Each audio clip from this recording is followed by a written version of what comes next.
አጫሉ ሁንዴሳ እንደተገደለው አይነት ቡድኑን መናገር አልፈልግም። ለአሁኑ ያለኝን መረጃ ምን አይል አውቄያለሁ የሚለውን መናገር ስለማልፈልግ የፌደራል መንግስት ያደራጃል። ለምን መናገር አልፈለክም? አጫሉን የገደለውን ቡድን በተመለከተ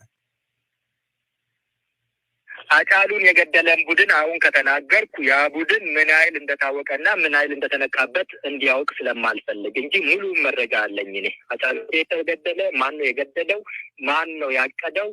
ማን ነው የፈጸመው? ግን ህብረተሰቡ ማወቁ ጥሩ አይደለም? ህብረተሰቡ ቢያውቅ 2 ዓመት ሆነው ይሄ ነገር የኦሮሞ ህዝብ ማወቅ ባለበት ጊዜ እንዲያውቅ አደርጋለሁ። በአሁኑ ጊዜ ግን የኦሮሞ ህዝብ አጫሉ ማን እንደገደለ ቢያውቅ ወይ በጣም በመቆጣት ትርምስ እንዲመሰረት ሊሆን ይችላል፣ ወይ ደግሞ ምንም ማድረግ የማይችል ህብረተሰብ ስለሆነ ልናገርም አታድርገኝ። ይሄንን እኔ በራሴ ምክንያት ያስቀመጥኩት የሚወጣበት ጊዜ ይወጣል። እሺ መክፈል ያለባቸው ያጫሉን ደም መክፈል ያለባቸው ደግሞ መክፈል ያለባቸው ጊዜ ሲደርስ ያንን አደርጋለሁ። የኦሮሞ ህዝብ ይሄን እንዲያቅልኝ ይፈልጋለሁ። ወይ የኦሮሞ ህዝብ ጠላቶቼ ናቸው ብሎ ከብዙ ነገሮች ጋር እንዳጋጭ፣ ወይ ደግሞ ምንም ሳያደርግ ቁጭ ብሎ እንዳናደኝ ይሄንን እንድትገፋፋኝ አልፈቅድልህም። ይሄን ያነሳውልህ የፌደራሉ መንግስት በራሱ ጊዜ ማድረግ ያለበትንና የሚፈልጋቸው ነገሮች ካሉ ሌሎች ነገሮችን አቴንሽኖችን ዳይቨርት ማድረግ ስፈልግ እንደዚህ አይነት ቡድኖችን ስፔሻሊ ኤሪትሪያንስ ነበሩበት። ይህንን ነገር በኤሪትሪያን ኤሊት አዲስ አበባ ውስጥ ይህንን ነገር ሲያደርጉ የነበሩ አሉ። እንደዚህ ኢትዮጵያ ውስጥ ያለው ነገር ሀገሪቷ ሉዓላዊት ሀገር ማንም ያልደፈራት እየተባለ ግን ሀገሪቷ በማንም የትም እንደፈለገች የምትተራመስበት ሀገር ናት ኢትዮጵያችን። ስለዚህ እንደዚህ አይነት ነገሮች ሰዎች የዋዎች ናቸው ኢትዮጵያውያን። አብይም ብሏል፣ ምንም የትላንትናውን አያስታውሱትም ብሏል እና ብዙም ባታናገረኝ ቆጆ ነው እዚህ ላይ። እንደዚሁም የኦሮሚያ ክልላዊ መንግስት ነኝ ባይም እንደዚሁ በራሱ ጊዜ የውስጥ ችግርም ሊኖረው ይችላል። ፓርቲዎች የራሳቸው መከፋፈልም ሊኖራቸው ይችላል። በመንግስት ደረጃም ብቻ ሳይሆን እንደውም በግለሰቦች ኢትዮጵያ ውስጥ ስራ የለም፣ ወጣቱ በዝቷል፣ ወጥቶ መግባት ይከብዳል፣ ሰርተ ከእጅ ወደ አፍን በጣም ኑሮ ከብዷል። ስለዚህ በትንሽ ገንዘብ ሁሉ ነገሮች ዘመንና እያካሄድነው ትግል በጣም ፈታኝ የሆነ ጊዜ ውስጥ ነው። አንድ ሰው 50 ብር ወስዶ አንተ ያለህበት ቦታ ወታደር ይዞብህ ሊመጣ ይችላል። በጣም የፒቲ የሆነ ምስቴክ እሱን ወይ ህይወቱን ትወስዳለህ ወይ ደግሞ ትተውና አንተ መስዋዕት ትከፍላለህ። በእንደዚህ አይነት ደረጃ ነው ትግላችን እየሄደ ያለውና የተለየ ሰው መሆን ያስፈልጋል። ይሄን ሁሉ ነገር አመዛዝነ ለመሄድ ምልህ ስለዚህ ነው እና በመንግስት ደረጃም ብቻ ስለዚህ ሚሊሻዎች አሉ እንደው ህብረተሰቡ ሊያውቃቸው የሚገባ ወደፊትም የሚሆኑ ሁኔታዎችን በተመለከተ ለኔ የመጨረሻው ጭፍጨፋ ቢሆን በጣም ደስ ይለኛል። እጅግ ነው ልብ የሚሰበረው። በየትኛውም የሀገሪቱ ክፍል ያሉ ንጹሃን መሞታቸው እጅግ ያሳዝነኛል። ግን እንደው ምንድናቸው ታጣቂዎቹን በተመለከተ ብዙ ብዥታ ስላለ ነው የምጠይቀው። የመጨረሻው ቢሆን አልከኝ፣ እኔን በጣም ደስ ይለኛል። ግን የመጨረሻው ይሆናል ብዬ እኔ አይደለም ማረጋገጫ መስጠት የምችለው። ትክክል ነው። ቢሆን ጸሎታችን ተዋስኦ በጥሩ ሁኔታ የበለጸገ እንዲሆንና ወደ እውነቱ ለመድረስ እንድንችል ብዙ አይነት ዝግጅቶች እናቀርባለን። በኢትዮጵያ ውስጥ በተለያየ የፖለቲካ ጥግ የሚገኙትን መሪዎችም ተካፋዮችም ሁሉ ሀሳባቸውን እንዲሰጡ ለማድረግ እንሞክራለን። ዛሬም ያንን እናደርጋለን። በዛሬ ዝግጅታችን ከኦሮሞ ነጻነት ሰራዊት ዋና አዛዥ ጃልመሩ ጋር ጭውውት እናደርጋለን። ጥያቄዎች እናቀርብለታለን። እጅግ አመሰግናለሁ። ከሁሉ በፊት መጀመሪያ ለዚህ ለጥያቄዎቻችን መልስ ለመስጠት እዚህ በመገኘትህ በጣም አድርጌ ላመሰግንህ እወዳለሁ። እኔም ስለተሰጠኝ እድል በጣም ላመሰግንህ እወዳለሁ። አመሰግናለሁ። እሺ እንግዲህ ከተለያዩ ወገኖች በኩል በኦሮሞ ነጻነት ሰራዊት ዙሪያ የሚነሱ ጥያቄዎችን አንስቼ እጠይቃለሁኝ። የመጀመሪያው ጥያቄ የኦሮሞ ነጻነት ሰራዊት የሚዋጋው ለምን ግብ ነው? ምንድነው የትጥቅ ትግሉ ምክንያትና ግብ? ምን ለማሳካት ነው የሚፈልገው? እንግዲህ ይሄ ነገር በተደጋጋሚ እኔም ከኔ በፊትም የነበሩ ታጋዮች እንደገለጹት ብዙውን ጊዜ የሚነሳ ጥያቄ ነው። ለዚህ ጥያቄ ደግሞ ብዙውን ጊዜ የተሰጠ መልስ አለ። የኦሮሞ ነጻነት ሰራዊት ምንም የተለየ ዓላማና ግብ የለውም። የኦሮሞን ሕዝብ ከጭቆና ለማውጣት ዛሬም የተመሰረተ አይደለም። የኦሮሞ ነጻነት ሰራዊት ብዙ ዓመታት በፊት በአባቶቻችን ሲመሰረት በነበረው የግፍ ስርዓት ጭቆና የኦሮሞን ሕዝብ ከባርነት ቀንበር በማላቀቅ ነጻነቱን እንዲጎናጸፍ በአንድ በኩል ኢትዮጵያ ውስጥ የተነፈገውን ማንነቱን አግኝቶ ከኢትዮጵያ ብሔር ብሔረሰቦች ጋር በእኩልነት የተመሰረተ ህብረ ብሔራዊ ኢትዮጵያዊነትን መስርቶ አንድ ላይ መኖር፣ ከዛ በዘለለ ህዝቡ ከፈለገ የራሱ መብት እስከ መወሰን የሚደርስበት አይነት ትግል ነው ሲካሄድ የነበረው። እኛም የምናካሂደው ትግል አሁን ከሱ የተለየ አይደለም። የኦሮሞ ነጻነት ሰራዊት ከኦሮሞ ነጻነት ግንባር አመሰራረት ጀምሮ የነበረ ሰራዊት ነው እና እኛም ከዛ ቀጥለን ያለን ሰራዊት ስለሆን የኦሮሞን ህዝብ ከጭቆና ወይ ከባርነት አላቀን የራሱን መብት በራሱ እንዲወስን ለማድረግ ነው። የትግላችን መጨረሻው ግብም ይሄ ነው። የኦነግ የቀድሞ መስራቾችና መሪዎች በኦነግ እንቅስቃሴ ውስጥ ከፍተኛ ሚና የነበራቸው ሰዎች በአሁኑ ወቅት በአዲስ አበባ የሚገኙ አሉ። በኦነግ ስም ደግሞ አዲስ አበባ ላይ የሚንቀሳቀሱ አሉና አንዳንዶችም እንደዚሁ የሰራዊቱን እንቅስቃሴ ከዋናው የፖለቲካ ክንፍ ተነጥሎ የሚንቀሳቀስ የራሱን መንገድ የሚከተል ነው የሚሉ ስላሉ ነው ጥያቄውን ያነሳሁት እና ምናልባት ይህንን አስተያየት ለሚሰጡ ሰዎች የምትለው ነገር ካለ? ይህ ነገር ብዙውን ጊዜ ጥያቄም ብቻ ሳይሆን ደግሞ ኮንፊውዥንም ፈጥሮ ያለፈ ጉዳይ ነው።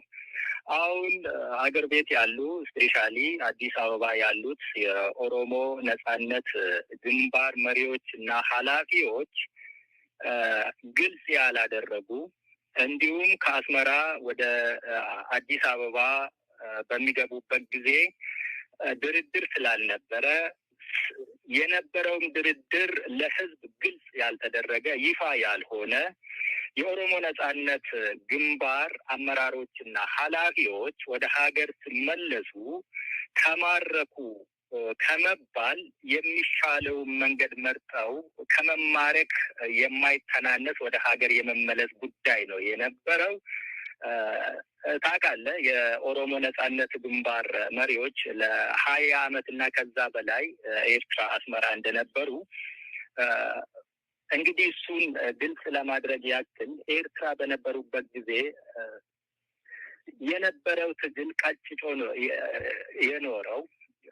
ሸሽተው ወደሚሸሽበት ቦታ ሲያጡ የሚሸሹት ሀገር ነው የሸሹት እና እዛ የነበረው ሁኔታ በጣም አስከፊ የነበረው መጨረሻ ላይ የሆነው ነገር ያሳዝናል። 20 ዓመት እና ከዛ በላይ እዛ ቆይተው የኤርትራ መንግስት ያንን ያደረገበት ምክንያት ነበረው። ያ ምክንያት ደግሞ ለህዝቡ ለሀገሩ የፖለቲካ እሳቤ አድርጎ ነው የሰራው። ያንን አብይ አህመድ ወደ ስልጣን በመጣበት ጊዜ ከፍሎታል። ያ ዋጋ ሲከፈለው የኤርትራ መንግስት የኢትዮጵያ ተቀናቃኝ ኃይሎችን የሚያቆይበት ምክንያት አልነበረውም።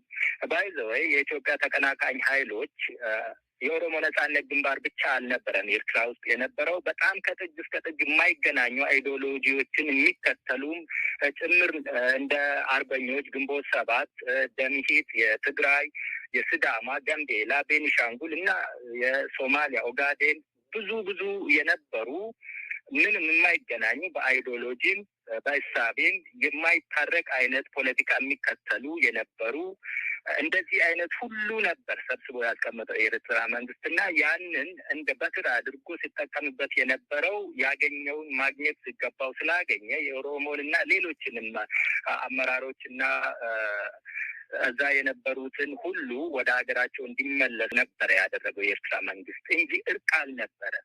እና የኦሮሞ ነጻነት ግንባር መሪዎችም ያን ነበረ የገጠማቸው እና እንደዚህ አይነት ነገር ሲገጥማቸው ቁጭ ብለው ከኢትዮጵያ መንግስት ጋር ለመደራደር ጊዜም ቦታም ፋታም አላገኙ እና ከመማረክ ይልቅ በእንደዛ አይነት ክብርም ልለው አልችልም ብቻ ኮንፊውዥን ስለነበረ በእንደዛ አይነት ሁኔታ ነበር ወደ ሀገር ቤት የተመለሱት።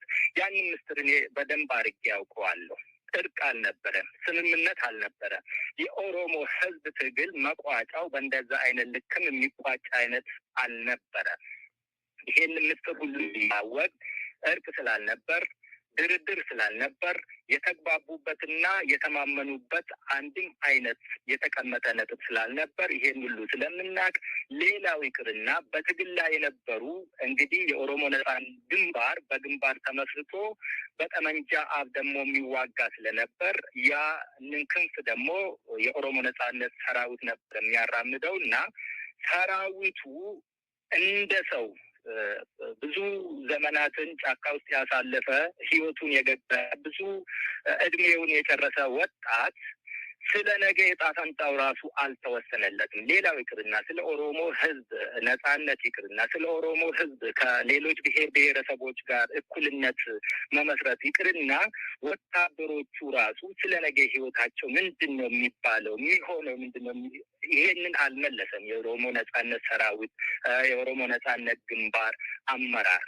ስለዚህ አመራር ወደ ሀገር ቤት ስንመለስ እኛ መቆየን ነበረብን።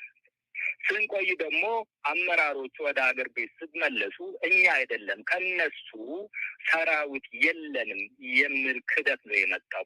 በዛን ጊዜ ትግሉን ማትረፍ ነበረብንና የኦሮሞ ነጻነት ግንባር እንዲሁም የኦሮሞ ነጻነት ሰራዊት መሪውም በአንድ ላይ አድርጎ መጥቶ በፖለቲካውም በሚሊተሪውም በኩል በአንድ ላይ አራምደን እንድንቀጥል ነው የወሰነውና ስለዚህ ሀገር ቤት ከገባው ጋር ምንም አይነት ግንኙነት የለንም ማለት ነው። እነሱ ከካዱን እለት ቀን ጀምሮ እኛ በራሳችን ኢንዲፔንደንት ሆነን ይሄንን ትግል እያራመን ነው ያለነው እና ይሄንን ኮንፊውዥን ሁልጊዜ ደጋግሞ የሚያነሱ ሰዎች ይረዱታል ብዬ አምናለሁ።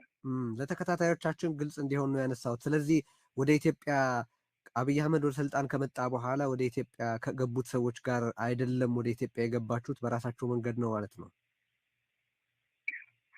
በፍጹም የኦሮሞ ነጻነት ሰራዊት እኮ ኦሮሚያ ውስጥም ነበር። በዚህ ስፔሻሊ ወደ ምዕራብ አካባቢ ጃለገሰ ወጂ ነው የነበረው። ከሱ መስዋዕት ጀምሮ ነው እኔ እዚህ የነበርኩት።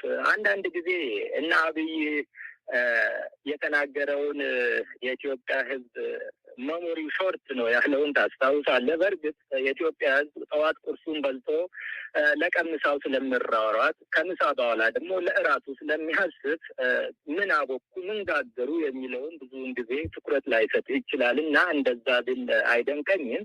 ብቻ እሱ ማለት የፈለገው ሕዝቡ ሁልጊዜ የሚዋሹትን ትላንት ምን ተናገራችሁ ዛሬ ደግሞ ምን አላችሁ አይነት ነገር እየተከታተለ ወይ ሕዝቡ እያወቀም መልስ ስላጣበት ደግሞ ዝም ብሎ ንቆትም የተወ ነገር ሊሆን ይችላል።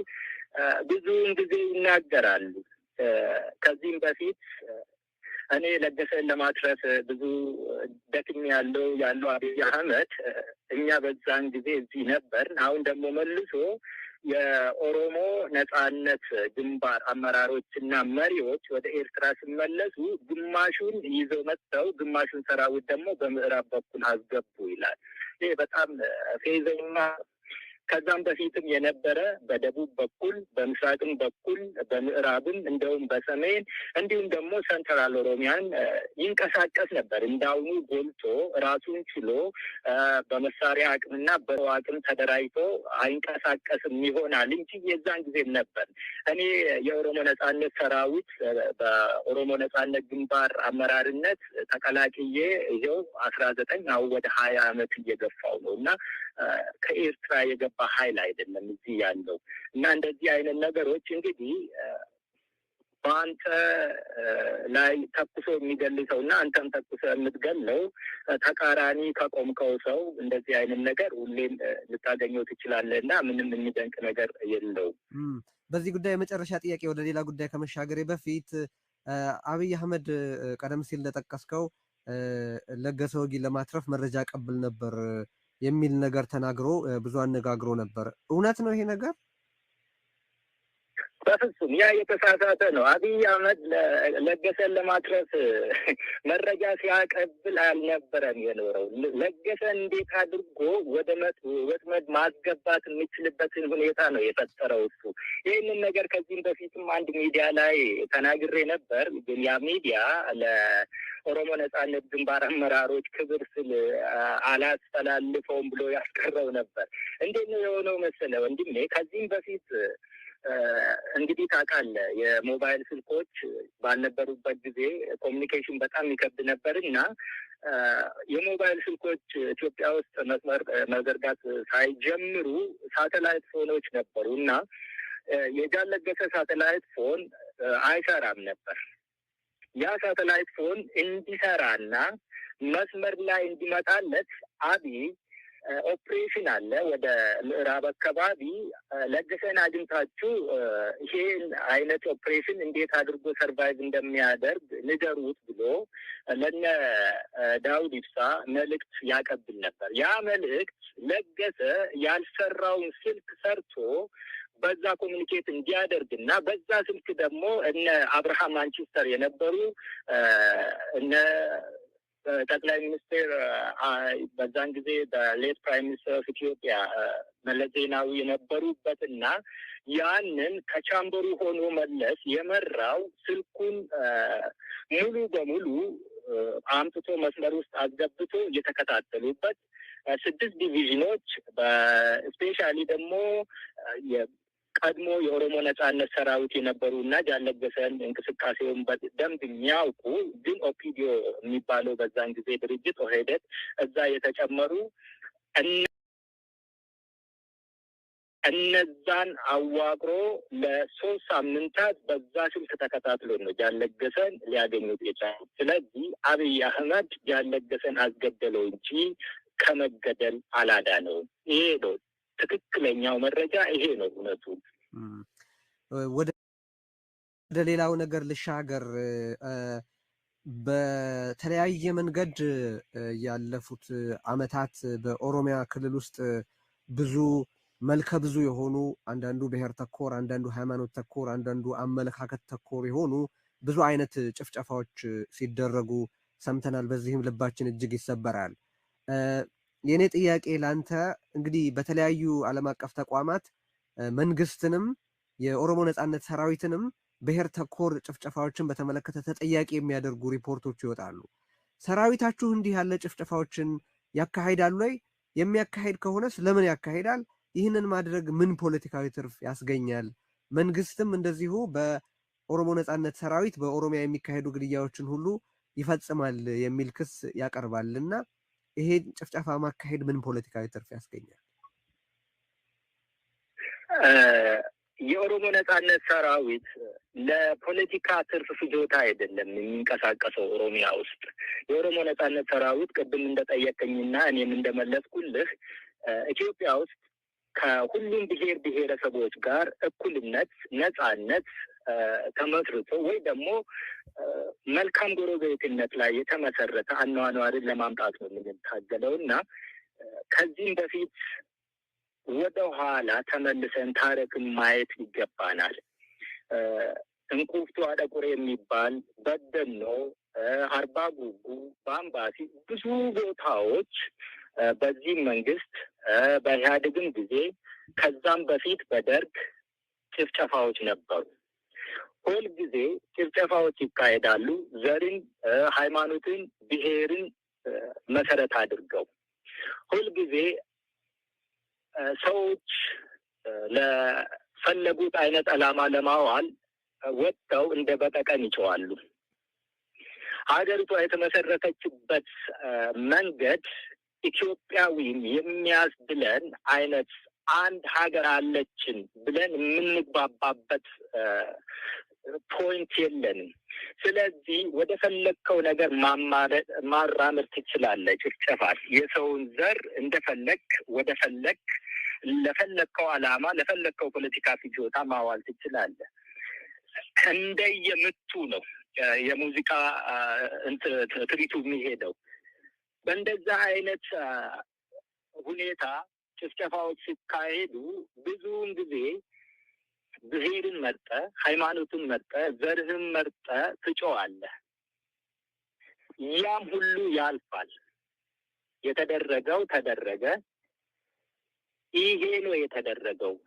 ያ ሰው ነው ያደረገው። ያ ድርጅት ነው ያደረገው። ጥናት አይካሄድም። ሰዎች መላምታቸውን ነው የሚያስቀምጡት። ጋዜጠኞች እንደ ጋዜጠኛ እውነትን ቆፍረው መርምረው አውጥተው ይሄ ነው የተከሰተው አይሉ። ሁሉም በየቤቱ እንደየ ሃይማኖቱ፣ ዘሩ፣ ብሔሩ አልቅሶ ሌላው ተበዳይ ሌላው ደግሞ በዳይ ሆኖ ሁሉም ጣቱን ወደ ፈለገበት ቀስሮ ያ ነገር ያልፋል። በእንደዚህ አይነት ሁኔታ እና በእንደዚህ አይነት አኳኋን ነው እንግዲህ ኢትዮጵያ እየኖረች ብዙ ችግሮችን እያለፈች እኛ አሁን ባለንበት በራሳችን ጊዜ የራሳችን ጄኔሬሽን አሁን የኔ እድሜ ላይ ያሉ ትውልድ ቦታ የደረስ ነው። በእንደዚህ አይነት መልኩ ጭፍጨፋዎች ሲካሄዱ የኦሮሞ ነጻነት ሰራዊት እንዲሁም ሌሎች መንግስትን የሚወጉ ነፍጥ ያነገቡ እንዲሁም መንግስት ራሱ ሲወነጃጀሉ የኖሩት አንድን ጊዜ ግን ይሄ ነው የተከሰተው ኢትዮጵያ ውስጥ ተብሎ ተነግሮን አያውቅም። በእንደዚህ አይነት ሁኔታ አሁንም ኢትዮጵያ ውስጥ ጭፍጨፋዎች ይካሄዳሉ። ንጹሐን ሰለባ የሆኑ ነው። ይሄንን ለታሪክ ልተወውና በቅርብ ጊዜ እየተደረገ ያለው በሰሜን የሀገሪቷ ክፍል ጦርነት ነበር። በዛን ጊዜ ጦርነት የህዝብ ማዕበል አደራጅተን ሂውማን ዌቭ ሞቢላይዝ አድርገን የቲፒኤልኤፍን ወደ መጣበት ጉድጓድ መልሰነዋል የሚል ፉከራ ነበረ። በብዙ ሚዲያዎችም አንተም ታስታውሳለህ ብዬ ተስፋ አደርጋለሁ። ያንን በሰሜን ውስጥ ያገኘነውን ድል ወደ ምዕራብና ደቡብ ኢትዮጵያ አምጥተን የህዝብ ማዕበልን በማዘጋጀት የኦሮሞ ነጻነት ሰራዊትን ማሸነፍ እንችላለን። በዚህ አይነት ቀመር የመጣ መንግስት ነበር ወደ እኛ ተመልሶ እና በብዙ ሺዎች የሚቆጠሩ ወታደሮች ከየቦታቸው ከየኢዛቸው ወደ ምዕራብና ወደ ደቡብ ተንቀሳቅሰው ነበር። እነኚህ እንደመጡት ለህዝብ የመጀመሪያ የበስራ የሰጡት በገጀራ፣ በጦር፣ በዱላ፣ በአንቃስ በፈለጋችሁት ነገር ተደራጁ እና የኦሮሞን ነጻነት ሰራዊት መደምሰስ ይቻላል እና እንደመስሳለን፣ ከኛ ጋር ትወጣላችሁ፣ ስራ የለም፣ የመንግስት መስሪያ ቤቶች ዝግ ይሆናሉ። እንደዚህ አይነት ነገር አድርጎ ይሄ በሰሜን ሰርቶ ሊሆን ይችላል፣ እኔ እንጃ። ግን እዚህ እየተደረገ ያለው የኦሮሞ ህዝብ ትግሉ ውስጥ ያለበት ራሱን መስዋዕትነትን እየከፈለ ያለው እየተፈናቀለ እየሞተ እየታሰረ ቤት ንብረቱ እየተዘረፈ እየተቃጠለ ያለው እዚህ ያለው ትግሉ ከህዝብ ጋር የሆነ ትግል ስለሆነ ያ ሊሳካ አልቻለም። ከዚህም በፊት ሰምተህ እንደሆነ መረጃ ሊኖር ይችላል እንደ ጋዜጠኛ የአማራ ሴትለርስ አማራ እዚህ ሰፍረው ያሉት ኦሮሚያ ውስጥ ይታጠቁ ተብሎ ትጥቅ ሲሰጣቸው ነበር እና አሁንም ሌላ አዲስ ትጥቅ ሲከፋፈል ነበር። እንግዲህ እናንተ ኢትዮጵያ ያዳናችሁ፣ ኢትዮጵያን ከመፍረስ ያስተረፋችሁ ጀግና እና ኩሩ ህዝብ ስለሆናችሁ በሰሜን ያገኘነውን ድል እንደዚህ አይነቱን እዚህ ኦሮሚያ ውስጥ መድገም አለብን ተብሎ ኢመደበኛ ያልሆኑ አደረጃጀቶችና ትጥቆች ሲከፋፈሉ ነበር። ይሄንን ልብ አድርግልኝ። ሌላው ጋቸነ ስርና የሚባል የስርዓቱን ከጥፋት የሚከላከሉ የስርዓቱ ሺልድ ተብሎ በኦሮሚያ ክልላዊ መንግስት የተመሰረቱ ነበሩ። እነኚህ ደግሞ ሙሉ በሙሉ ሪቤሎላ ወይም ደግሞ ፍሪደም ፋይተርስ አድርጎ ነው የሰሯቸው። ጸጉራቸው ሂውማን ሄር ወይ ደግሞ ሰው ሰራሽ ጸጉር ተሰጥቷቸው አለባበሳቸው፣ አካሄዳቸው፣ ሁሉ ነገራቸው የኦሮሞ ነጻነት ሰራዊትን መስሎ ነው የተሰሩ። ይሄ ሁሉ ነገር ሌላው ሶስተኛው ደግሞ መንግስት የለም። ሚሊሻው፣ ፖሊሱ፣ ወታደሩ ሁሉ ነገሩ ጠመንጃ እየጣለ እየሸጠ በፈለገበት ሰዓት የፈለገ ነገር ያደርጋል፣ ትቶትም ይሄዳል። ሀገሪቷ ውስጥ ስራ የለም። ወጣቱ ተምሮ ስራ ሊያገኝ አልቻለም። ስራ አለማጣት ብቻ ሳይሆን ደግሞ ወጥቶ ለመግባት ሰላም የለውም እና ጠመንጃ እየተትረፈረፈ በመጣ ቁጥር የኦሮሞ ወጣትና ሌሎችም የኢትዮጵያ ብሔር ብሔረሰቦች ወጣቶች ላይ ጠመንጃ ወድቋል። መንግስት ይሄንን መቆጣጠር ስለማይችል፣ የራሱን ስርዓት መቆጣጠር ስለማይችል፣ ፖሊሱም ሚሊሻውንና ወታደሩን መቆጣጠር ስለማይችል በዚህ መልኩ ጠመንጃ የማንም እጅ ላይ ወድቋል። የመንግስትን ስራ እየተወጣን ያለን እኛንን፣ መንግስታዊ መዋቅር ያለን እኛንን እንጂ መንግስት አሸባሪ ነው። አብይ አህመድ ይሄንን ተናግሯል።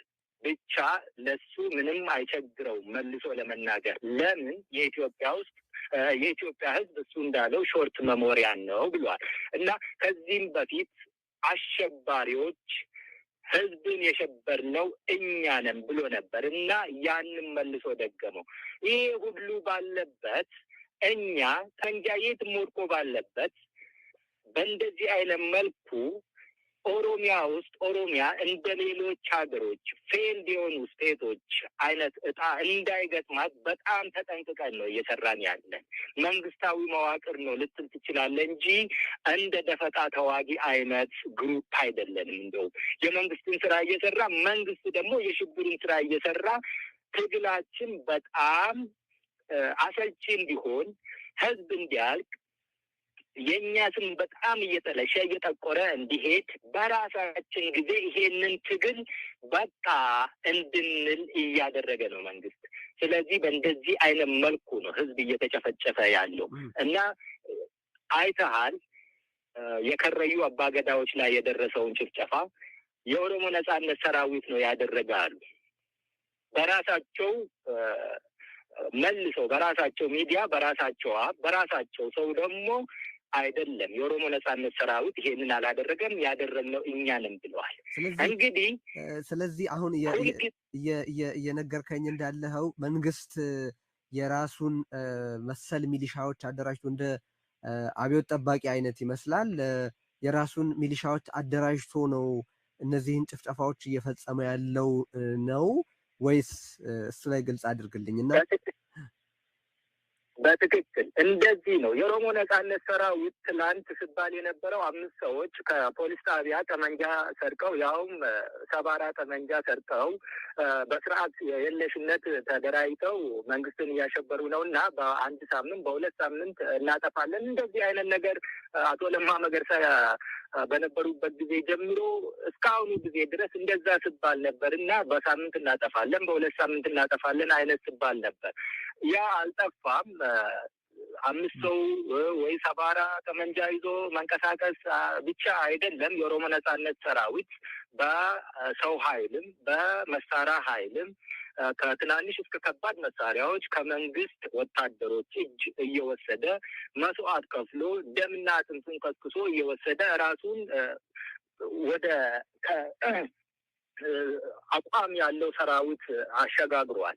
ያንን ማሸነፍ ያልተቻለውን ወታደር የኦሮሞ ነጻነትን ሰራዊት አሁን በጠመንጃ አፈሙዝ ገጥሞ ማሸነፍ ያልተቻለን ሰራዊት ከጊዜ በኋላ በራሱ ጠፍቶ በራሱ በቃኝ፣ ህዝብ እያለቀ ነው፣ ስሜ እየጠቆረ ነው፣ እኔ ይሄንን ነገር በአይኔ ማየት በጆሮ መስማት አልፈልግም እስክል ድረስ እንደዚህ አይነት የእኛን ስም የሚያጠለሽና የሚያጠቁር አይነት ስራ እየሰሩ ነው። የመጨረሻ ጥጉ ይሄ ነው። በራሳችን ጊዜ እኛ ህዝባችን በሚጨፈጨፍበት ሌሎች ብሔሮች በሚጨፈጨፉበት ጊዜ ሰለቸን እንድንል ይሄ ነው እየተደረገ ያለው ኢትዮጵያ ውስጥና ሰው እየገደለ ያለው መንግስት ነው። እሺ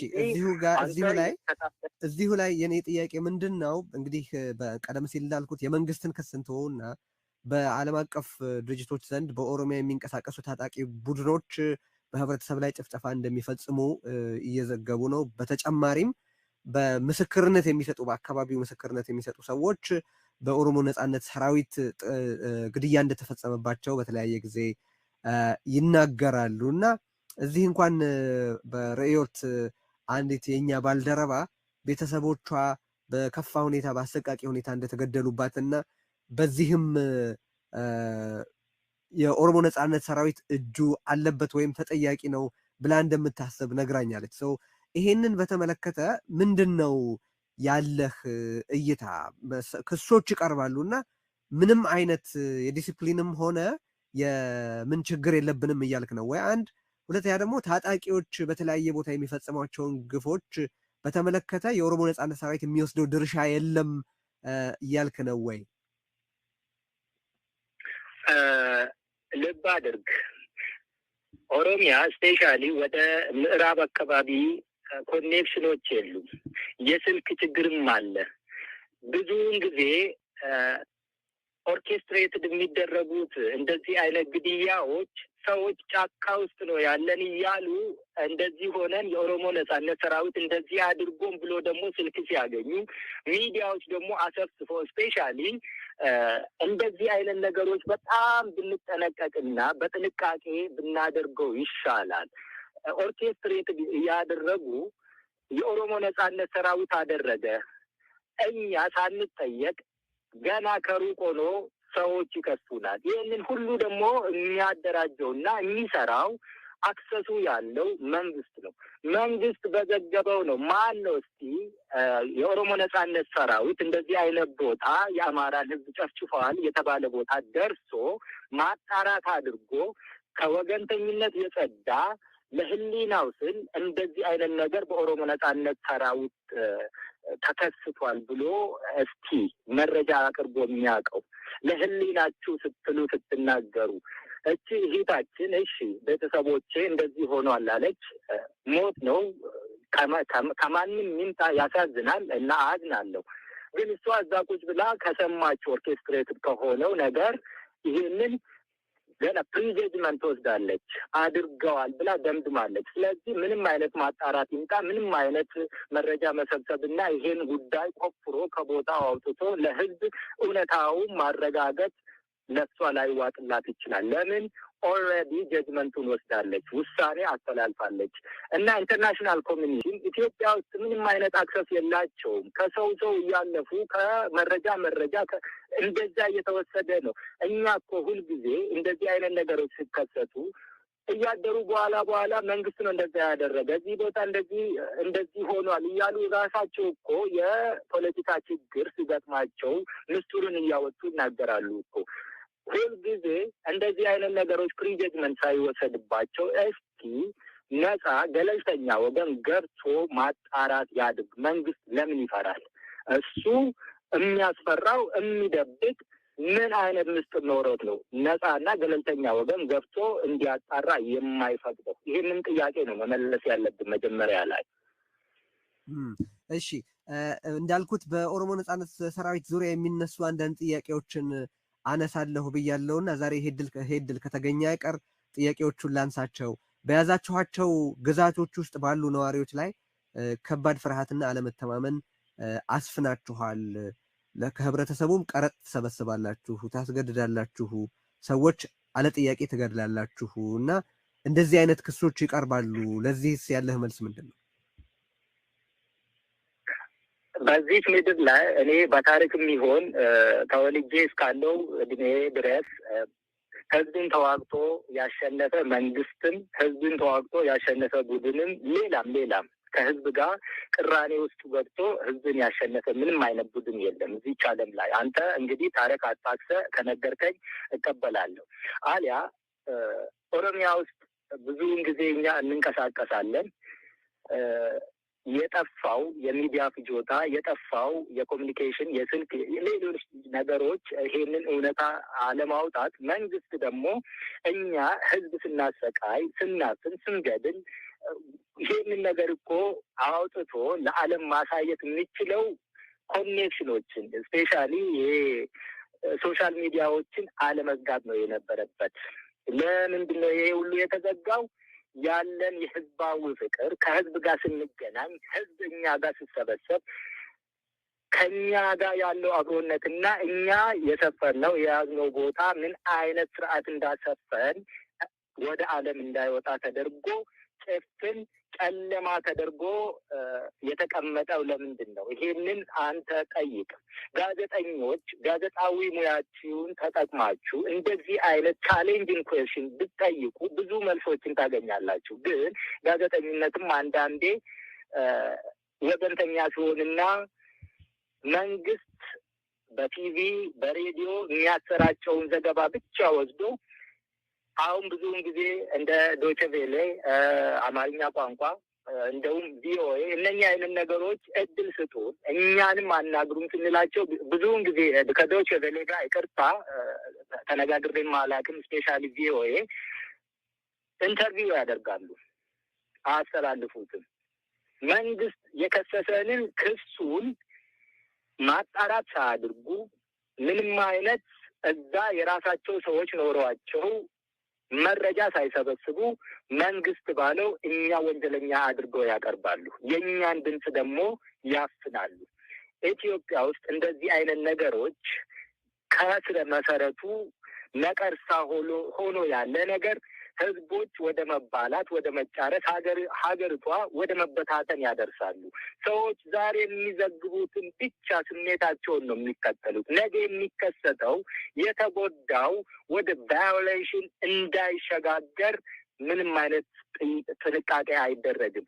በእንደዚህ አይነት መልኩ ነው የህዝብ ምክር ቤት ተወካዮች አሁን ምንም አይነት ማረጋገጫ፣ ምንም አይነት መረጃ፣ ምንም አይነት ማጣራት ሳያደርጉ የኦሮሞ ነጻነት ሰራዊት እንደዚህ አይነት ግፍ ፈጽሟል ብሎ ደምድመውታል።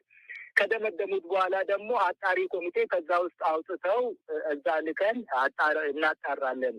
መጀመሪያ አንተ ውሳኔ ካስተላለፍክና አምያ ከተቀበልክ ምን አይነት ከዛ የሚወጡ ኦልሬዲ ጀጅ አድርገውናል። ምን አይነት መረጃ ሊያቀብሉ ይችላሉ ለዓለም ህዝብ? እንደዚህ አይነት የተሳሳተና በጣም ሀገሪቷ ውስጥ ወገንተኝነትና ብሔርተኝነት፣ ሃይማኖት፣ ዘር በጣም ተከፋፍሎ ያለበት ሀገር ስለሆነ በጣም ጥንቃቄ ያስፈልጋል።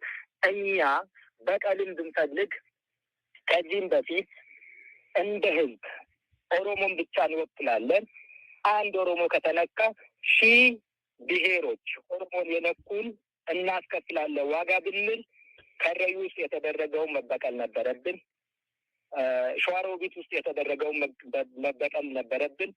ሆሮ ጉድሩ ለልስቱ ሶምቦ የተደረገውን መበቀል ነበረብን። የኦሮሞ ተማሪዎች ዩኒቨርሲቲዎች አማራ ክልል እና ሌሎችም ተመድበው ከፎቅ የተወረወሩ ጊዜ መበቀል ነበረብን። እንደዚህ አይነት ነገር ጥንቃቄ ይፈልጋል። ፕሮቮክ እየተደረግ በኋላ ትግሉ መስመሩን ስቶ ለአምባገነኖች የወንበር ፍጆታ ብቻ እንዲውል እንድታደርግ ያደርግሃል። ይሄን ሁሉ በጣም ተጠነቅቀን የምንሄድ ልጆች ነን እኛ። ከዚህም በፊት ታውቃለህ፣ በባዶ እጃችን ድንጋይ የወረወር መንግስት ለውጥ እንዲደረግ ያደረግን ወጣቶች ነን። አሁን ጠመንጃ ይዘን ያለ ነው በብዛት ከ4-5 ዓመት በኋላ የተቀላቀሉ ናቸው። እነኚህ ልጆች ቁጭት አላቸው። እነኚህ ልጆች ጸጸት አላቸው። እነሱ የጣሉት መንግስት መልሶ በእጅ አዙር መጥቶ ስልጣን ወስዶ እነሱን መልሶ ያሰረበትና አመድ አፋሽ ያደረጋቸው ወጣቶች ናቸው አሁን ጠመንጃ አንስተው ያሉት። መበቀል ከተፈለገ ይሄንን ከዚህም በፊት ባዶ እጅህን ስትኮረኮም፣ ስትታሰር፣ ስትገደል የነበርክ ወጣት አሁን ጠመንጃ ስታነሳ ሀገሪቷን ወደ እልቂት በቀላቀላት ነበር። በጣም በጥንቃቄና በዲስፕሊን የምንሰራ ሰራዊቶች መሆናችን በዚህ ልታዩት ይገባል። ግን መስመሩ እንድትት ሰዎች፣ ሚዲያዎች ሁልጊዜ ኢንተርኔት፣ ስልክ በጣም አስቸጋሪ ሆኖ ባለበት ቦታ ግድያ ተፈጸመ ብሎ ቶሎ ደግሞ ጫካ ውስጥ ነው ያለሁት እንደዚህ ሆኛለሁ እያሉ ስርዓቱን የሚመግቡ ሰዎች ተደራጅተው ያንን ደግሞ ስማችን የሚያጠፉ እንደዚህ አይነት ነገሮች በጣም በጥንቃቄ ቢሄዱ ይሻላል ብዬ ነው እኔ መልዕክት የማስተላለፍ የሚፈልገው። ወደኋላ ሀገሪቷ በጣም ወደ እልቂት ነው የሚመጣ። እንግዲህ አንድ ጥያቄ ላንሳ ከዚሁ ጋር የተገናኘ የመንግስት ክስ እና ሌሎችም ወገኖች የሚጋሩት የኦሮሞ ነጻነት ሰራዊት አጣዬ ከተማን አቃጥሏል፣ ከተማዋን አንድዷታል የሚል ክስ ይቀርባል በተለያየ ጊዜ እና እስቲ ስለዛ ሁኔታ የምታውቁትን ንገሩኝ። እንግዲህ አሁን እንደምትለኝ መንግስት የራሱን ጨፍጫፊ ኃይል አደራጅቶ እየተንቀሳቀሰ መሆኑን ገልጠህልኛል እና አጣዬ ላይ በትክክል የነበረው ሁኔታ ምንድን ነው? ይገርማል እኮ ስትፈልግ ኢትዮጵያ ውስጥ የኦሮሞ ነጻነት ሰራዊት የለም የማቃጠል አይደለም ራሱም ኖሮ መታየት የሚችልበት አቅምና ደረጃ አይደለም ያለው ትላለህ። ሲያስፈልግ ደግሞ አንተም ማለት አይደለም እንግዲህ ፖለቲከኞቹም ማለቴ ነው ሲያሻቸው ደግሞ የኦሮሞ ነጻነት ሰራዊት ከትግራይ ወይ ደግሞ ከፈለጉ ከግብጽ ወይ ከፈለጉ ከሱዳን እና ከሌሎችም ሀገሮች እርዳታ ወስዶ ሀገራችንን ወደ እልቂት ወደ መበታተል ለማድረስ በዛ አቅም በዛ ደረጃ እየሰራ አዲስ አበባ ውስጥ ሽብር ለመንዛት እንደዚህ አድርጎ ተቆጣጥረናል ስላለ ሲያስፈልግ ደግሞ ከተማ ሙሉ በሙሉ አጣዬን አቃጥሏል። እንደዚህ አይነት ትርክቶች እንደዚህ አይነት ፌዞች እኔ አይጥሙኝም። የኦሮሞ ነጻነት ሰራዊት ብዙ የተቆጣጠራቸው ቦታዎች ነበሩ። የኦሮሞ ነጻነት ሰራዊት ብዙ ከኢትዮጵያ ብሔር ብሔረሰቦች ጋር ድንበር የሚጋራ ብዙ ቦታዎች አሉ። ብሔር ላይ የተመሰረተ ዘር ላይ የተመሰረተ ሃይማኖት ላይ የተመሰረተ ጥላቻ ቢኖረን እና በዛ መልኩ እንቅስቃሴ ብናደርግ ትግላችን እስካሁን ቀጭጮ ባልቆየ ነበር። ወይ ይጠፋል ወይ ደግሞ ቶሎ ግቡን ይመጣ ነበር። ይህን ልታውቅልኝ እፈልጋለሁ። ለምን እኛ እንደ ኤሊ በጣም ዘመናትን ወስዶ ብዙ አመታትን ወስዶ ብዙ እንቁ ልጆቻችንን መስዋዕት አድርገንበት በጣም እየዘገየ የሄደው ከግቡ ሳይደርስ በጥንቃቄ የምናደርጋቸው ለምን ኢትዮጵያ ውስጥ ኦሮሚያ በቆዳ ስፋትም በህዝብ ብዛትም ከሁሉም ብሔር ብሔረሰቦች እና ክልሎች ጋር ከመዋሰኗም የተነሳ እናም ደግሞ ለሀገሪቷ የምትሰጠው ሪሶርስ ብዙ ጠላቶች ስላሉ ብዙም ደግሞ ሀገሪቷ ውስጥ የራሳቸውን ሰልፍ ኢንተረስት ለማስከበር ሀገራትም ሌሎችም ነገሮች ስላሉ ከግቡ ለማድረስ በጣም የተለየ ሰው መሆን ያስፈልጋል። በጥንቃቄ መራመድ ብዙ የሚደረጉብን ነገሮች ፕሮቮክ ያደርጉናል፣ ያነሳሱሃል፣ በደል እንድትፈጽም በቀል እንድትፈጽም ያነሳሱሃል። ያንን ብናደርግ ወይ እንጠፋለን ወይ ቶሎ ከግባችን እንደርሳለን። ለምን እልሃለሁ? ይሄንን ሁሉ ብሔሮች ላይ ሃይማኖት ላይ ዘር ላይ አተኩረ ከሰራ ጠመንጃም አያስፈልግም፣ ጥይትም አያስፈልግም። ይሄንን እኔ የኦሮሞን ህዝብም ይሁን ሌሎች ብሔር ብሔረሰቦች ኦሮሚያ ውስጥ ያሉ የያዝናቸው ቦታዎች ላይ ቪዲዮውን ፈልገ ማየት ትችላለህ። ብዙውን ጊዜ ያስተምራለሁ። ክብሪት በቂ ናት፣ አንዲት ክብሪት። ለምን ጠመንጃም አያስፈልግህማ። ብሔር ነው። ህፃን አትልም፣ አዋቂ አትልም፣ ሽማግሌ አትልም፣ ወጣት አትልም። አያቅትም። መለየት ስለማያስፈልግህ በመደዳ ስለምትጨርስ ብዙ ሪሶርስ አይወስድብህም። እናም ወይ ቶሎ ሁሉም ያወግዝና ትጠፋለህ፣ ከመስመር ትወጣና የምትታገልለት ህብረተሰብ ራሱ የኦሮሞ ህዝብ ራሱ ይጠላናል። አንተ ቅድም እንዳልክ ኦሮሚያ ውስጥ እኛ ስንንቀሳቀስ ህዝብ ትበድላላችሁ።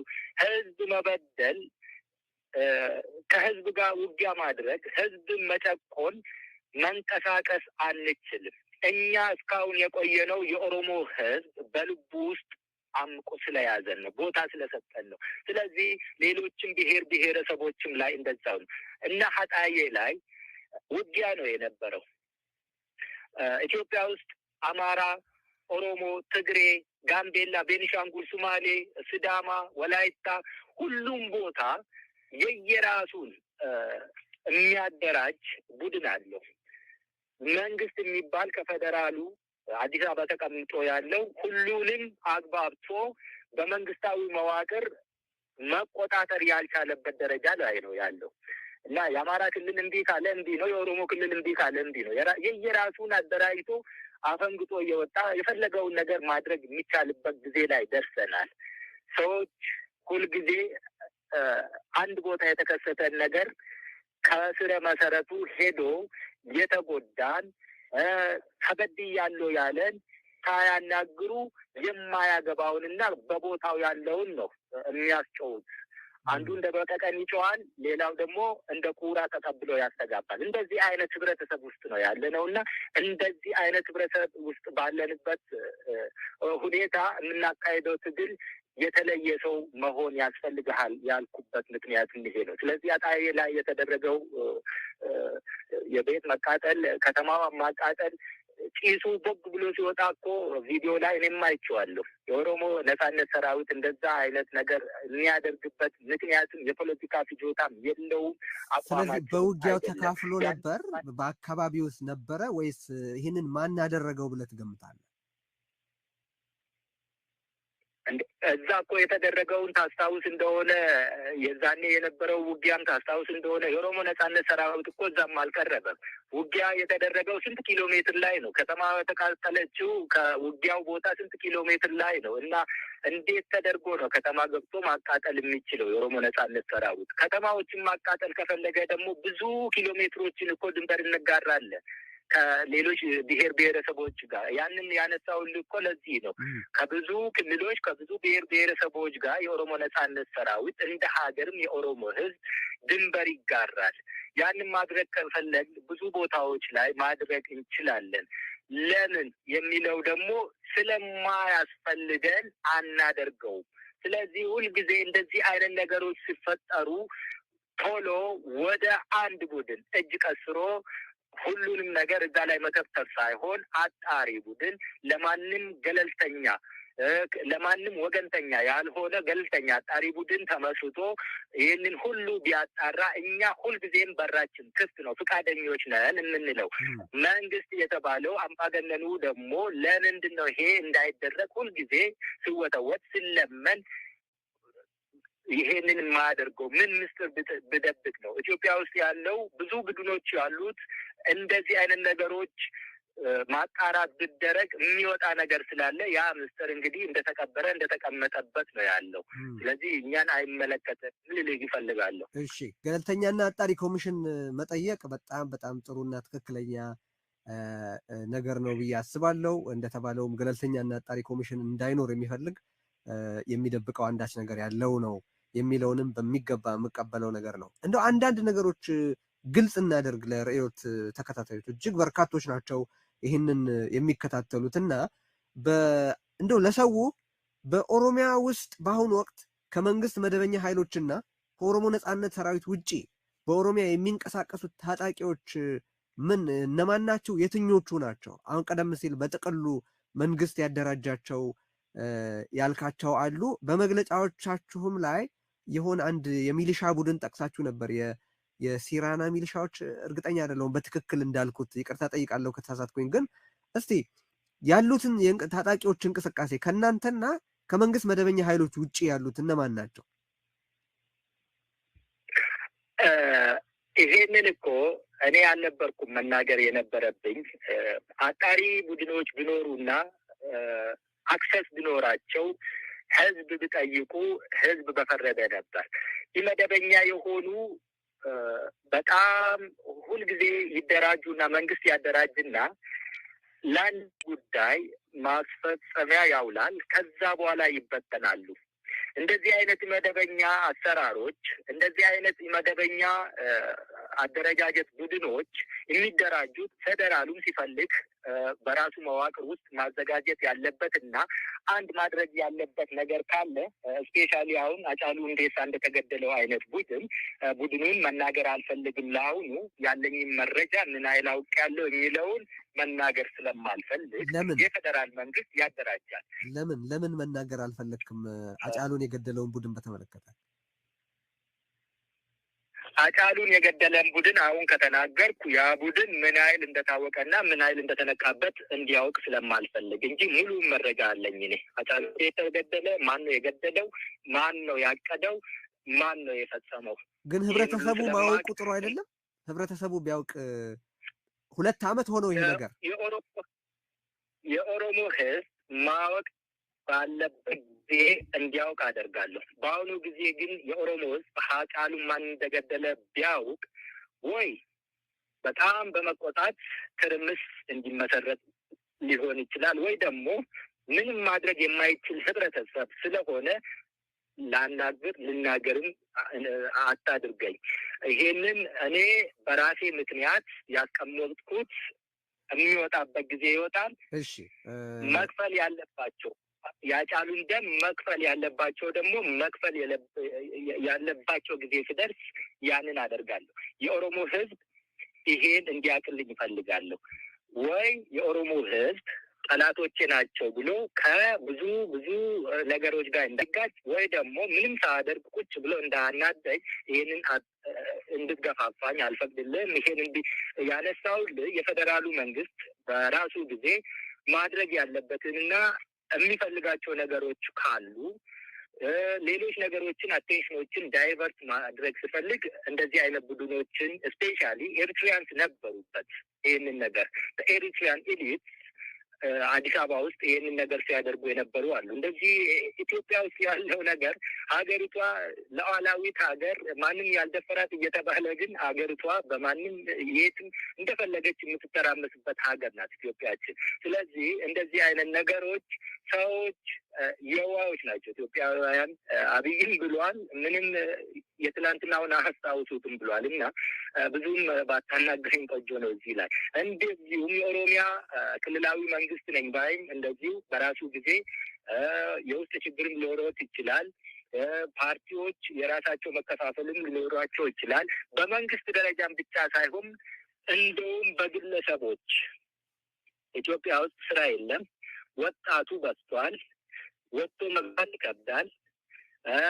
ሰርተ ከእጅ ወደ አፍን በጣም ኑሮ ከብዷል። ስለዚህ በትንሽ ገንዘብ ዘመንና እያካሄድነው ትግል በጣም ፈታኝ የሆነ ጊዜ ውስጥ ነው። አንድ ሰው 50 ብር ወስዶ አንተ ያለህበት ቦታ ወታደር ይዞብህ ሊመጣ ይችላል። በጣም ፒቲ የሆነ ምስቴክ። እሱን ወይ ህይወቱን ትወስዳለህ ወይ ደግሞ ትተውና አንተ መስዋዕት ትከፍላለህ። በእንደዚህ አይነት ደረጃ ነው ትግላችን እየሄደ ያለውና የተለየ ሰው መሆን ያስፈልጋል። ይሄን ሁሉ ነገር አመዛዝነ ለመሄድ የምልህ ስለዚህ ነው እና በመንግስት ደረጃም ብቻ ስለዚህ ሚሊሻዎች አሉ እንደው ህብረተሰቡ ሊያውቃቸው የሚገባ ወደፊትም የሚሆኑ ሁኔታዎችን በተመለከተ ለእኔ የመጨረሻው ጭፍጨፋ ቢሆን በጣም ደስ ይለኛል። እጅግ ነው ልብ የሚሰበረው። በየትኛውም የሀገሪቱ ክፍል ያሉ ንጹሐን መሞታቸው እጅግ ያሳዝነኛል። ግን እንደው ምንድን ናቸው ታጣቂዎቹን በተመለከተ ብዙ ብዥታ ስላለ ነው የምጠይቀው። የመጨረሻው ቢሆን አልከኝ፣ እኔም በጣም ደስ ይለኛል። ግን የመጨረሻው ይሆናል ብዬ እኔ አይደለም ማረጋገጫ መስጠት የምችለው። ትክክል ነው። ቢሆን ጸሎታችን እንደዛ ይሁን ብለን ብንጸልይ ይሻላል። ከዚህም በፊት በጣም በትንሹ ነበር፣ አሁን ደግሞ በብዙ ሺዎች ሆኗል። ከዚህም በኋላ ምንድን ነው የሚመጣው የሚለውን እየጠበቅን ነው ያለን እንጂ የመጨረሻው ይሆናሉ ወይ ይሄ ተስፋችን ብቻና ምኞታችን ብቻ ነው የሚሆነው እንጂ ነገ ጠዋት ምን እንደሚከሰት ስለማያውቅ እኔ በበኩሌ እንደዚህ አይነት ነገር ነገ ከዚህም በኋላ እኔ አንተን ካወራው በኋላ ምን ልከሰት እንደሚችል ስለማላውቅ ማረጋገጫ ልስጥ አልችልምና ምኞታችን፣ ተስፋችን፣ ጸሎታችን ግን ይሄ የመጨረሻው ቢሆን የሚለው የኔን ምኞት የኔን ጸሎት ነውና እዚህ ሀገር ውስጥ ማንም ተነስቶ ጠመንጃ እኮ ተትረፍርፏል። ሀገሪቷ ውስጥ ከየትም በየትም በኩል ጠመንጃ እንደፈለግ ማስገባት ትችላለህ። ጥይት እኮ የምናገኘው ከመንግስት ነው መልሶ። እኔ ሰርፕራይዝ እንዳይሆንብህና የመንግስት መዋቅሩን በስብሶ ተግማምቶ ተበላሽቶ የቆሸሸ አይነት ስርዓት ነው እና ከፈለግ ጠመንጃ ከየትም ማግኘት ትችላለህ። ጥይት ከየትም ማግኘት ትችላለህ በመንግስት መዋቅር ደረጃ ውስጥ ተንቀሳቅሰ። ስለዚህ ይሄ ነገር ነገ ምን ይከሰታል የሚለውን ከመጠበቅ ውጭ እግዚአብሔር ደግሞ ይሄ ነገር ይብቃችሁ እንግዲህ ወይ ደግሞ ኢትዮጵያ በመጨረሻው ዘመን እጆቿ ወደ እግዚአብሔር ትዘረጋለች የተባለው ይፈጸም ዘንድ የግድ እንዳይሆን ብቻ አላቅም እንጂ እኔ ማንም ሴን የሆነ ፐርሰን ጭንቅላት ያለው ሰላማዊ ሰው እንደዚህ አይነት እልቂት ሲፈጸም ልቡ ተኝቶ ያድራል፣ ሰላም ያገኛል ብዬ እኔም ስለማላምን፣ ስለዚህ ይሄ ነገር ምንድን ነው የሚከሰተው የሚለውን እንግዲህ ልክ ነው። ስለ ሚሊሻዎቹ እየነገርከኝ ነበረ። አዎ ሚሊሻዎቹ የአማራ ፋኖ ጋቸነ ስርና የሚባል እንግዲህ ከዚህም በፊትም ገልጸናል። ኦሮሚያ መንግስት የሚያደራጀው የአማራ ፋኖ ራሱ ፋኖዎች ራሳቸው ዲስፕሊን ያላቸው እና ከመንግስትም ጋር ቅራኔ ያላቸው አሉ። ፋኖዎች በመንግስት አደረጃጀት ውስጥ ያሉ እና በየትም ቦታ ለተፈለገ ጉዳይ ማስፈጸም ያሉት ፋኖች አሉ። ስፔሻሊ አሁን ኦሮሚያ ውስጥ ከብዙ አቅጣጫ ወደ 300 ምናምን መኪናዎች የገቡ አሉ።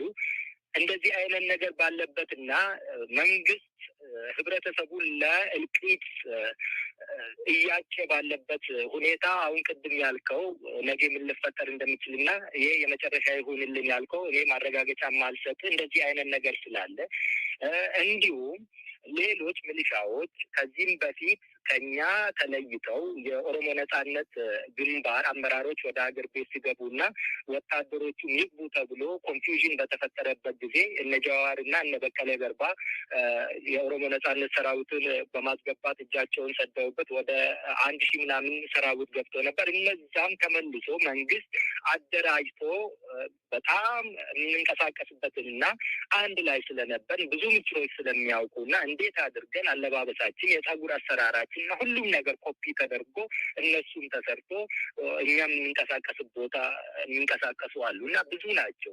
ይሄ ብቻ አይደለም። ሌላ ነጋዴ ራሱ ኢትዮጵያ ውስጥ አሁን በጣም አንተ ከሩቅ ቦክሳ ሆነ ልገርምህ ይችላል። በነጋዴነት ደረጃ ሰው ማደራጀት ትችላለህ። በገንዘብ ሊሆን ይችላል፣ በድንበር ሊሆን ይችላል፣ በሌላም ቅራኔ ሊሆን ይችላል። ከተጣላን እኔ ሌሎች 10-15 ሰዎችን መመገብና ማስታጠቅ ከቻልኩ አንተም ማስገደል ይችላለሁ። ስለዚህ አሁን ባለው ሁኔታ ማንኛውም ገንዘብ ያለው ነጋዴ ጠመንጃ ያላቸውን ሰዎች ሰብስቦ አንድ የሆነ የታጣቂዎች ቡድን መፍጠር የሚችልበት አይነት ሁኔታ ተፈጥሯል ያልከኝ ነው። ሁለተኛ ደግሞ በመንግስት ቀደም ሲል እንዳልከው አቶ ጃዋር መሐመድ እና አቶ በቀለ ገርባም ሌሎችም ወደ ሀገር ውስጥ ያስገቧቸው የቀድሞ የኦነግ ሰራዊት አባላት የነበሩትም እንደዚሁ መልሶ መንግስት እየተገለገለባቸው ነው የሚል ሀሳብ ነው ያነሳልኝ። ትክክል ነው? በትክክል ስፔሻሊ ከኛ ተመልሶ ወደ ሀገር ቤት የገቡ የተገባላቸው ቃል የውሸት ቃል የነበረው ወደ ፈለጉበት ቦታ ነጋዴ መሆን፣ ወደ ትምህርት ቤት መመለስ፣ ሌሎችን ስራዎችን እንዲሰሩ መንግስት ድጎማው መስጠት፣ ማበረታታት እንደዛ አይነት ተብሎ ተሸንግሎ የገቡ ልጆች ያ ሙሉ በሙሉ አልተፈጸመንም። ስላልተፈጸመላቸው መንግስት ያደረገው እነሱን ስራ የላቸውም። ብዙውን ጊዜያቸውን ያሳለፉት ጫካ ነው። እንግዲህ ፍሪደም ፋይተርስ የነበሩት ተመልሶ ኑሮ ይከብዳል። ከየት እንደሚጀምሩም በጣም ግራ የተጋቡ ልጆች ከተበተኑ በኋላ መልሶ በኢሊት ፎርስ ስፔሻሊ ይሄ መረጃ እና ምንድን ነው የሚባሉት ሴኪሪቲ እነሱ ልጆችን ለየግላቸው ለየብቻቸው እያገኟቸው እንደዚህ አይነት የመሳሪያ አጠቃቀም ትችላለህ፣ አሁን ደግሞ ስራ የለህም፣ መንግስት ደግሞ ስራ ልሰጥህ ነው፣ እንደዛ እያሉ ልጆች እድሜያቸው ሙሉ ጫካ ያሳለፉት እና ትምህርት የሌላቸው ብዙውን ጊዜ ሳይማሩ እንግዲህ ያልተማረ ሰው ወደ ፈለክ መምራትና ልሸነግለው ልታማልለው ትችላለህ። በእንደዛ አይነት ነገር እያማለሉ በጣም ብዙ ቦታ በቡድን እያደረጉ ስፔሻሊ እኛን ካውንተር ለማድረግ ለመጠቀም ነበር። ያ ልጆቹ ስላልቻሉ አሁን እያደረጉ ያሉት ሱቆችን እንዲያቃጥሉ፣ መንገድ ላይ ቆሞ መኪናዎችን እንዲዘርፉ፣ ሰዎችን አፍነው ብር እንዲጠይቁ እንደዚህ አይነት ነገር ከተደረገ በኋላ ደግሞ የኦሮሞ ነጻነት ሰራዊት እንደዚህ ያደረገ ብሎ ሚዲያዎች ደግሞ ይህንን ተባባሪዎች ናቸው። የኦሮሞ ነጻነት ሰራዊት እንደዚህ አደረገ አላደረገ ለማለት ኃላፊዎቹን ለማግኘት ብዙ ጥረን አላገኘንም፣ ስልካቸው አልወጣልንም። እንደዛ እያሉ በጣም ተንኮል፣ ደባ፣ መሰሪነት እየተሰራብን እኔ እኮ ከዚህም በፊትም ነግሬያለሁ ቅድም እኛ ራሳችን ሰልችቶን ትግሉን ያለውን እውነታችንን እንድንተው እየተደረገ እንደዚህ አይነት ኮንስፓይሬሲ ነው ያለው። ይሄ ሁሉ ተሸክመ ለመሄድና አመዛዝነ ትግሉ ጥርት ያለ ዕላማው ለኦሮሞ ህዝብ ነጻነትና እኩልነት ከሌሎች ኢትዮጵያ ብሔር ብሔረሰቦች ወንድሞቹ ጋር ወይ ደግሞ መልካም ጎረቤትነት ያንን ብቻ ዓላማ ይዘ እንድትሄድ የተለየ ሰው መሆን ያስፈልግሃል ያልኩ ለዚህ ነው። እዚህ ላይ ጀነራል ከማል ገልቹ በአንድ የቴሌቪዥን ቃለ ምልልስ ላይ የኦዲፒ ጽህፈት ቤት መሳሪያ ለታጣቂዎች በደብዳቤ እየጻፈ ያድላል የሚል ሐሳብ ሰጥተው ነበረ። ያ መሳሪያ የሚታደለው ለነማ እንደሆነ የምታውቀው ነገር አለ? ከዚህ መሳሪያ የኦሮሞ ነጻነት የደረሰው አለ ወይስ ቀደም ሲል ያልካቸው መንግስት ካስገባቸው በኋላ የሚፈልገውን ወንጀል ሊያስፈጽም ያደራጃቸው አካላት ናቸው መሳሪያው የደረሳቸው? እንግዲህ ይሄንን ጀነራል ከማል ገልቹን ብትጠይቀውና ማብራሪያ ብሰጥ በጣም ደስ ይለኛል። እኛ ከመንግስት የምንቀበለው መሳሪያ ተዋድቀን ነው፣ ሞተን ገለን ይሄ ያለ ነው። ፓርት ኦፍ ስትራግል ስፔሻሊ ሰርቪሊያንስ ስትራግል በራስ አቅም የምትታገለው ትግል እንደዚህ ነው እና ስንቃችንን መሳሪያችንን ከጠላት ጀርባ ላይ ነው የምንቀበለው። ያ ስል አምጥቶ እንደ ሰማርቲያን አይነት ያድለናል ልልህ አይደለም። ጀነራል ከማል ገልቹ ያለው እንግዲህ ወይ እንደዛ አይነት መደበኛ አደረጃጀት የሚያደርጉትና የኦሮሞ ነጻነት ሰራዊት ነው ብለው ለእነሱም ተናግሮ ሊሆን ይችላል። እሱ ብዙ ምስጢሮችን ካወቀ በኋላ እንግዲህ ያባረውታል። ያንን አውቀውም ሊሆን ይችላል። እድል ብሰጠውና ከእሱ ብትሰማ ደስ ይለኛል። ይህንን እኛ ግን ከመንግስት ደማችንን አጥንታችንን ገብረን እስከ ከባድ መሳሪያዎች የወሰንበት የትግል ምዕራፍ ላይ የደረስነው አለ። ከዛ በስተቀረ አንዲት ፍሬ ጥይትም ከመንግስት ምንድነው እንደ ጉድዊል የምንወስደው ነገር የለም። እንደው ይሄንን ካነሳን አይቀር በአሁኑ ወቅት የኦሮሞ ነጻነት ሰራዊት አቅም በምን ደረጃ ላይ ይገኛል? ማለት እንደው መቼስ በዚህ ብርጌድ በዚህ ክፍለ ጦር እንድትለኝ ሳይሆን እንደው በጥቅል ግምገማህን ብታጋራን እኛ ማወቅ በምንችለው ልክ እንዴት ያለ ኃይል አድርገን እንድንረዳው ትፈልጋለህ? ማለት አሁንም በደፈጣ ጥቃት ላይ ያለና ወደ ኮንቬንሽናል አርሚነት ያልተቀየረ ነው ወይስ በስርዓት በእዝና በተለያዩ የሰራዊት አደረጃጀቶች የተደራጀ ኮንቬንሽናል አርሚ ነው? ምንድን ነው የኦሮሞ ነጻነት ሰራዊት ደረጃ በአሁን ወቅት? የኦሮሞ ነጻነት ሰራዊት የደረሰበትን ደረጃ እንግዲህ መጀመሪያ የኦሮሞ ነጻነት ሰራዊት ኦሮሚያ ውስጥ ስፔሻሊ 5-4 ዓመት በፊት ጀምሮ ያደረገውን ኦፕሬሽኖች እና የአምባገነኑ መንግስት ስዘግባቸው የነበሩትን ዘገባዎች እንደ ጋዜጠኛ አርካይቭ ውስጥ ካለ እየመላለስ ካየ የደረሰበትን ደረጃ ልትገመግም ትችላለህ። እንደው ለጥያቄ መልስ ይሆን ዘንድ የኦሮሞ ነጻነት ሰራዊት በቂ ሰራዊት ከነ በቂ መሳሪያ የትም ቦታ ከአምባገነን ሰራዊት ኃይል ጋር መዋጋት የሚችልበት ደረጃ ላይ ያለ ሰራዊት ነው። ቁጥሩን፣ መሳሪያውን፣ አደረጃጀቱን እሱን እንግዲህ ለእኔ ብትተውልኝ ይሻላል። ልክ ነው። አስቀድሜ የሚያልኩት ለዚህ ነው። አደረጃጀቱን እንደው እንዲህ ነው እንዲያ ነው ለማለት ሳይሆን ልክ አሁን በገለጥከው መንገድ ምን ደረጃ ላይ ነው የሚለውን ለማወቅ ነው። ያው የሰራዊት የተለያየ ደረጃ ስላለ በዛ ደረጃ እንዲቀመጥ ስለፈለግኩ ነው። እዚህ ላይ እንደው አንድ ሌላ ጥያቄ ላንሳና የምትቆጣጠራቸውና እናንተ ብቻ የምታስተዳድሯቸው ግዛቶች አሉ? ቀደም ሲል ጠቆም ያደረከው ነገር ነበረ።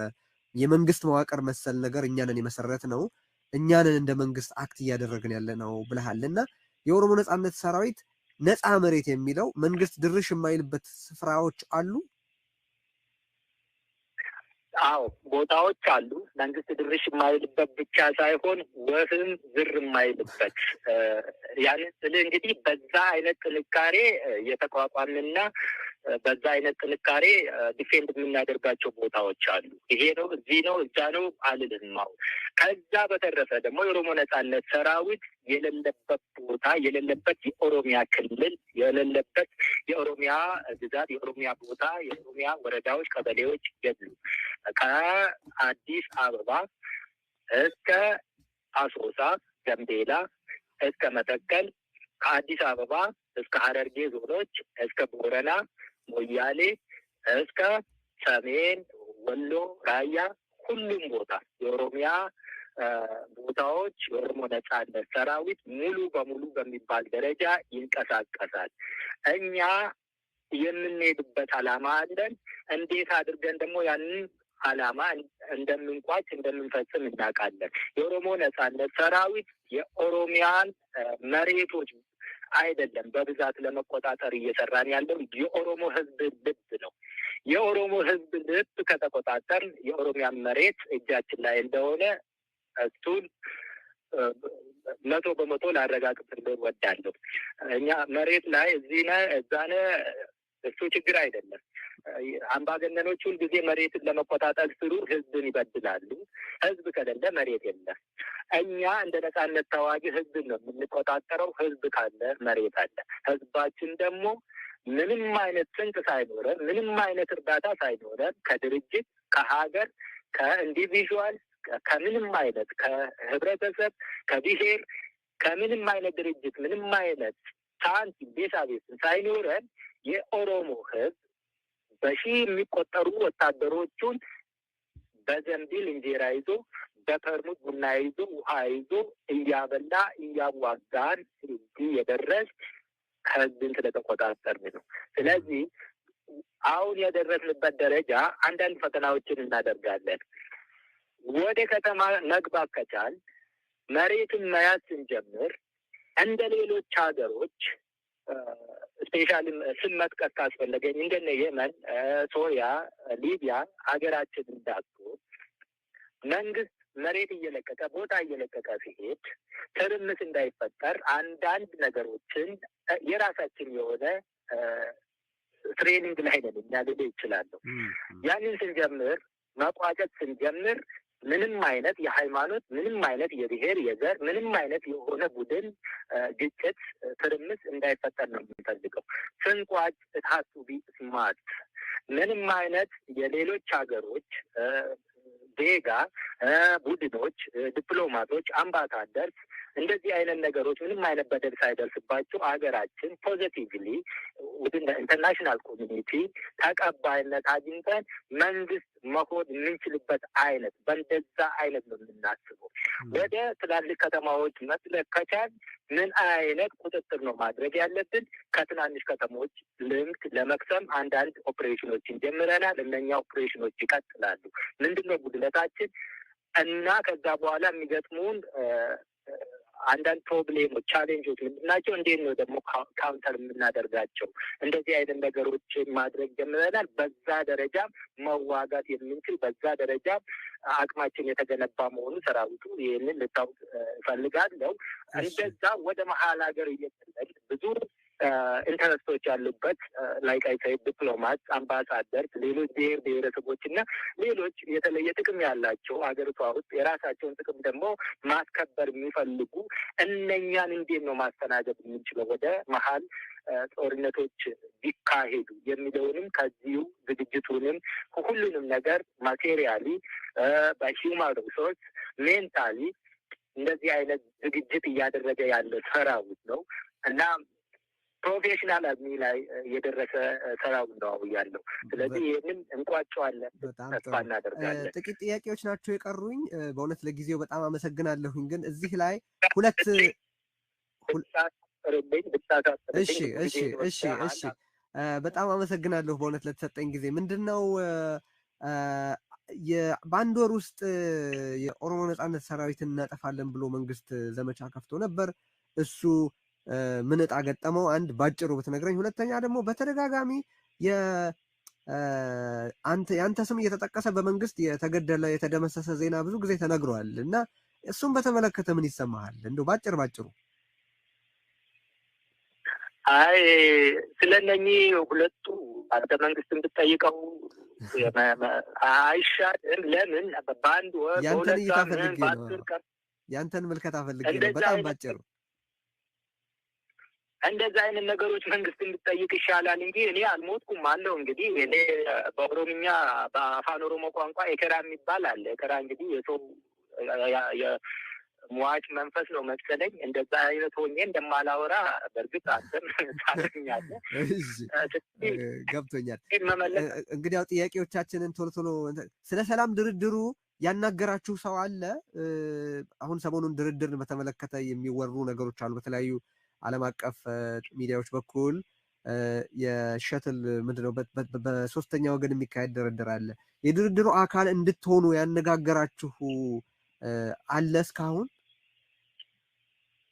በእርግጥ ኦፊሻል የሆነ በሰላም ይሄ ነገር ቢጠናቀቅ ብሎ ያቀረበልን በመንግስትም ይሁን በሌሎችም ኢንተርናሽናል ኮሚኒቲዎች እስካሁን ኦፊሻሊ እኔ እስከማውቀው ድረስ የለም። ታውቃለህ እንግዲህ የኢትዮጵያ አምባገነን መንግስት ከዚህም በፊት አሸባሪ ናቸው እና ምንም አይነት ከአሸባሪ ጋር የምናደርገው ድርድር የለም ብሎ ይዝቱ ነበር። ያ ዛቻ ደግሞ ከትናንት ወዲያ ተንፈስ አድርጎ እስቲ እንወያይ ደግሞ ለምን ትጮሁብናላችሁ? ውስጥ ለውስጥ እኮ ከአልቃይዳም ከአይሲስም ጋር መንግስታት ይነጋገራሉ አይነት አምጥቶን ነበር። ነገም ደግሞ እኛን ሸኔ ምን እያሉ ብዙ ነገሮች በቃ ከነሱ ጋር ንግግር አያስፈልግም፣ እናጠፋለን፣ ተቆጥቦ ንግግር ይቻላል ሊሉ ይችሉ ይሆናል። ያንን እንጠብቃለን። ከመጣ ደግሞ የኦሮሞ ህዝብ መብት እስካከበረ ድረስ ምንም ችግር የለብንም። እኛ በራችን መቼም ክፍት ነው። እስካሁን ግን ኦፊሻሊ ነን። የኤርትራ ጣልቃ ገብነትን በተመለከተ ይሄ የመጨረሻ ጥያቄ ነው። በኢትዮጵያ ውስጥ የኤርትራ ጣልቃ ገብነትን በተመለከተ ያላችሁ ግልጽ አቋም ምንድን ነው? ቀደም ሲል ትንሽ ጠቀስ አድርገው ስለነበር ጥቂት እንድጨምርበት ፈልጌ ነው። የኤርትራን ጣልቃ ገብነት ኢትዮጵያ ውስጥ እንግዲህ ኢትዮጵያ ሉዓላዊ ሀገር ከሆነች ኤርትራ ብቻ አይደለም ባይዘው ወይ ከሶማሊያም የመጡ ወታደሮች ቃታር 2022 ኢንተርናሽናል ፉትቦል ስለምታዘጋጅ ያንን ስታዲየም ምናምን የሚሰሩ ቀን ስራ ተብሎ ኤርትራ ውስጥ ሰልጥኖ ትግራይ ውስጥ ውጊያ ሲያደርጉ እዛው ፔሪሽ ያደረጉ እንዲሁም ሌሎች ሀገራት ስፔሻሊ ጌም ቼንጀር ተርኪ፣ ዩናይትድ አረብ ኤሚሬት የተካፈሉበት ጦርነት ነው እና ኤርትራ ብቻ አይደለም። ብዙ ሀገራት የኢትዮጵያን ሉዓላዊነት የደፈሩበት ሁኔታ ነው የነበረው እና ያ ኤሪትሪያን በዛ ደረጃ ሰራዊት አምጥቶ ብቻም ሳይሆን ብዙ ቦታዎችን ሲጠብቁ ኤሊት ፎርስ ስፔሻሊ ትላልቅ ከተማዎች ውስጥ ሰዎችን ሲያፍኑ፣ ሲገሉ፣ ሲያስገድሉ የነበሩ በዛ ደረጃ የተደረገ ይሄ እንግዲህ የኢትዮጵያ ሕዝብ እሱ እንዴት ፍርዱን መስጠት እንደሚችል ለህብረተሰቡ ልተው እና የራሴን ለጊዜው ብቆጠብ አንተም ደግሞ የመቆጠብ መብቴን ትጋፋኝ ቆንጆ ነው። እሺ፣ ከቲዲኤፍ ጋር ያላችሁ ግንኙነት እንደቀጠለ ነው? በይፋ ተገልጦ ነበረ። አሁንም በጋራ እየሰራችሁ ነው? ከቲዲኤፍ ጋር ከቲዲኤፍ እና ሌሎችም ፓርቲዎች የመሰረት ነው ያ ዩኒቲ እስካሁን ኢንታክት እንዳለ ነው ያለው። እሺ፣ በጣም በጣም በጣም አመሰግናለሁ ለተከበረ ለውድ ጊዜህ እና እንግዲህ ሌሎች ሁኔታዎች ሲኖሩ እንደዚሁ መግለጫዎቻችሁን እየተከታተልን እነሱ እንዲህ ብለዋል ብለን በተቻለ መጠን ሚዛን ያለው ነገር ለማቅረብ ጥረት እናደርጋለን። ዛሬ ለተሰጠን ጊዜም ከልብ አመሰግናለሁ ጃልመሮ፣ የኦሮሞ ነጻነት ሰራዊት ዋና አዛዥ። እኔም እጅግ አርጌ አመሰግናለሁ ለተሰጠኝ ዕድል። ቴንኪዩ። ክቡራትና ክቡራን እንግዲህ ዝግጅታችን ይሄንን ይመስል ነበረ። የተከታተላችሁት ከኦሮሞ ነጻነት ሰራዊት ዋና አዛዥ ጃልመሮ ቃለ ምልልስ ነው። እንግዲህ የተለያዩ ጥያቄዎችን ለማንሳት ሞክረናል። አንዳች ፍንጥቅታ እንዳገኛችሁበት ቢያንስ በተለያየ መንገድ ሁኔታዎችን እንድታዩ ለማድረግ የቻለ እንደሆነ ተስፋ አደርጋለሁ ወይም እገምታለሁ። የርዕዮት ስርጭት ተደራሽነት እንዲጨምር በአቅም እና በሌሎች ተደራሽነቶች እንዲጎለብት የጀመርነው የጎፈንድሚ ዘመቻ አለ። እዛ ላይ ሄዳችሁ ለርዕዮት አስተዋጽኦ አድርጉ። ወደ ተሟላ የሳተላይት ሚዲያነት እንዲቀየር እና ሌሎች በርካታ ሰዎችም ልዩ ልዩ አይነት ዝግጅት የሚያቀርቡበት ወደ መሆን እንዲያድግ የእናንተ ድጋፍ በእጅጉ ስለሚያስፈልግ በኮመንት ሴክሽኑ ላይ ወደ